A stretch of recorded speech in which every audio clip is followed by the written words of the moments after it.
Sabine Wren recently arrived in live-action Star Wars, with many feeling that Natasha Leo Bordizzo's portrayal of the Mandalorian was the heart of the AHSOKA series premiere. Sabine is one of the most complex characters in Star Wars canon. She's a Mandalorian warrior and graffiti artist, Imperial Academy dropout, former bounty hunter, and seemingly Ahsoka's once Padawan who has an expert knowledge of weapons and explosives. With many Star Wars fans just meeting Sabine for the first time, and others perhaps in need of a refresh, we felt it was the perfect time to bring you 10 things you need to know about Sabine Wren in AHSOKA. Number 1. Sabine attended the Imperial Academy. Prior to becoming a rebel and member of the Spectre Cell, Sabine Wren trusted the Empire blindly and was a cadet at the Imperial Academy on her home planet of Mandalore. Bear in mind, Sabine is only about 16 years old at the beginning of Rebels. At the Imperial Academy, Sabine built weapons she believed would be used for peace, but were instead used against her family and her people, most notably the Arc Pulse Generator, nicknamed the Duchess. It was capable of reacting with the Beskar alloy inside Mandalorian armor, superheating it and effectively turning priceless heirlooms against their wearers. Racked with guilt, Sabine left Mandalore and was branded a traitor by the Empire and her mother, Ursa Wren, leader of Clan Wren. Speaking of which, number 2, Clan Wren. Clan Wren was a Mandalorian clan that was a vassal of House Vizsla, one of the houses or political factions that made up Mandalorian society. Clan Wren was led by Countess Ursa Wren,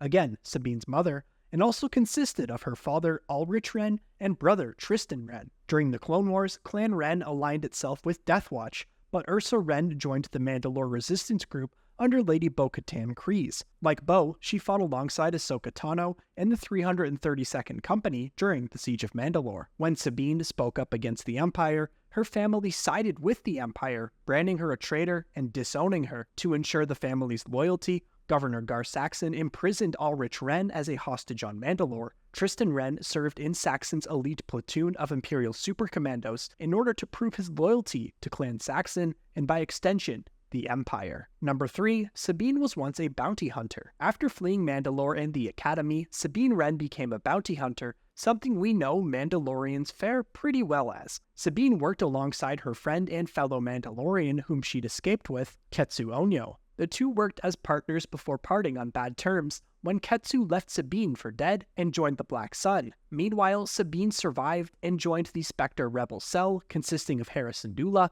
Kanan Jarrus, Zeb Aurelius, the droid Chopper, and later Ezra Bridger. Several years later, Sabine again crossed paths with Ketsu.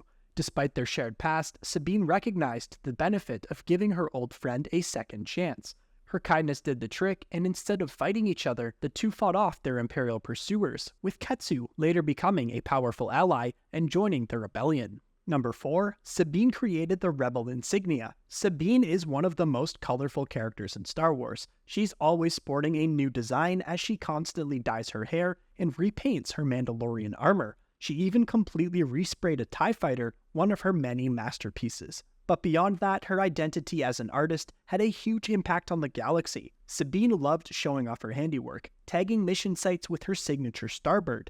The design was based on the starbird of ancient legend, which stated that a starbird could never die, and that if it seemed to be gone, it was renewing itself in the heart of a nova. And her symbol is an important evolutionary step in the symbol of the Rebel Alliance, as Wren's starbird was combined with the three-pronged symbol used by Saw Gerrera to create the Rebel Alliance starbird. Around the time of the Battle of Scarif, a Rebel pilot even had a modified version of Sabine's crest on his flight helmet. Number 5. Sabine was an explosives expert. Blowing things up is arguably one of Sabine's favorite hobbies, right up there with her graffiti. It's hard to pick a single explosion which stands above the rest, but Sabine's introduction in Rebels gives us a perfect example of what she is all about. Providing a diversion for the Ghost team, Sabine sets off one of her signature paint bombs, lighting up the sky with color and staining the surrounding stormtroopers' armor with a brand new purple paint job. When Sabine does something, she does it with style. If we see anything like this in AHSOKA, it could be right up there with Aldani in terms of unique visuals.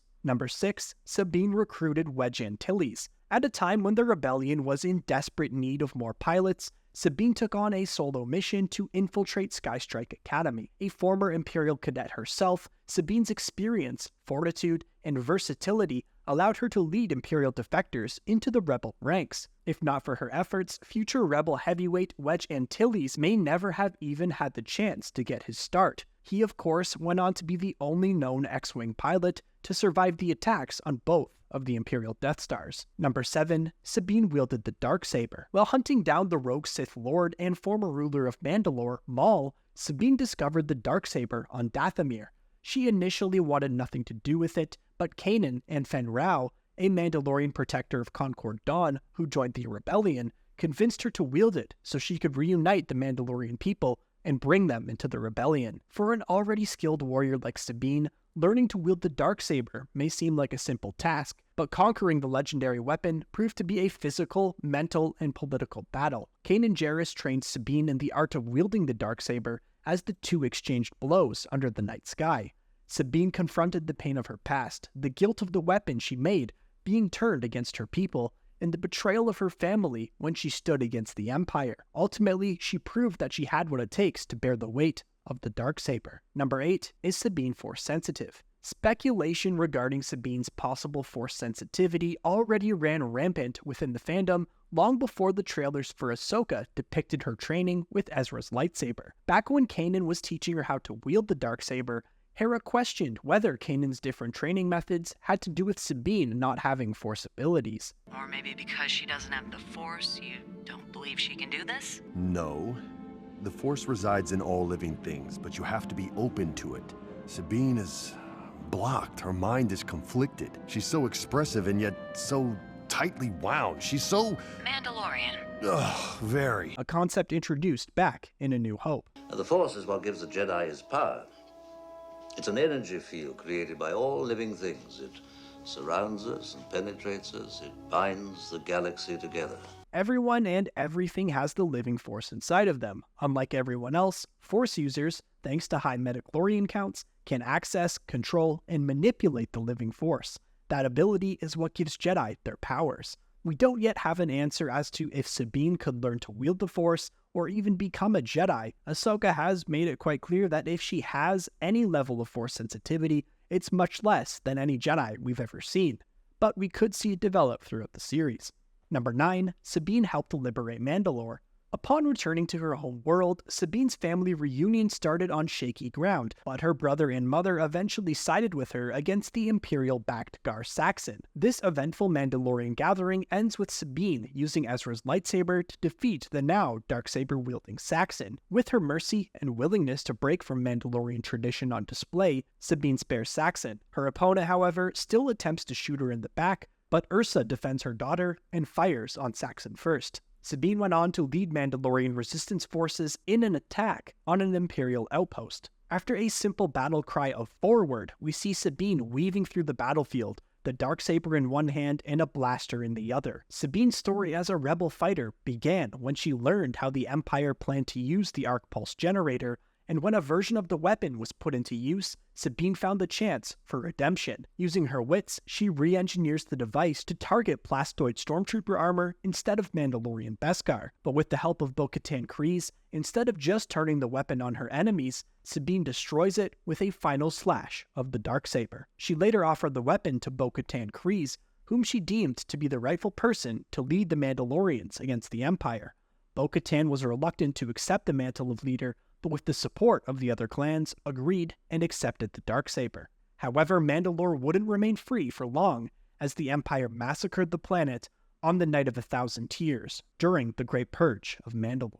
Number 10. Where has Sabine been since Rebels? Around a year or two before A New Hope, Sabine Wren helped the Ghost Crew liberate Lothal from the corruption of the Empire. She assisted Ezra in sending Grand Admiral Thrawn to the unknown regions of the Star Wars galaxy, which is why Thrawn's return in the AHSOKA series is personal for her. During the battle to free Lothal, Sabine inherited Ezra Bridger's lightsaber, and at the same time, she felt she was now responsible for carrying out Ezra's last wishes. The other members of the Ghost Crew split up and went their separate ways, with Hera going to fight in the Battle of Endor, and Zeb returning to the sanctuary of the Lasat people. Meanwhile, Sabine had a difficult time letting the past go. Sabine Wren took it upon herself to watch over and protect Lothal in Ezra's stead. Sabine still grappled with all that she lost during the Rebels' finale, and carrying on Ezra's last mission was her way of grieving. She continued using her artistic talents to paint murals to remind her of when the Ghost Crew was whole. Through AHSOKA, we learned she trained with the titular character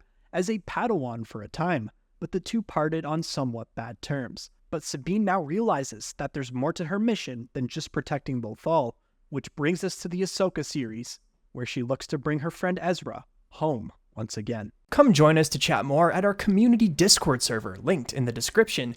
If you enjoyed today's Star Wars video, we've got more on the screen for you right now. Also make sure to drop a like, and if you're new to the channel, hit subscribe to join the Red Squadron. Until next time, thanks for watching, and may the Force be with you. Red 5, standing by.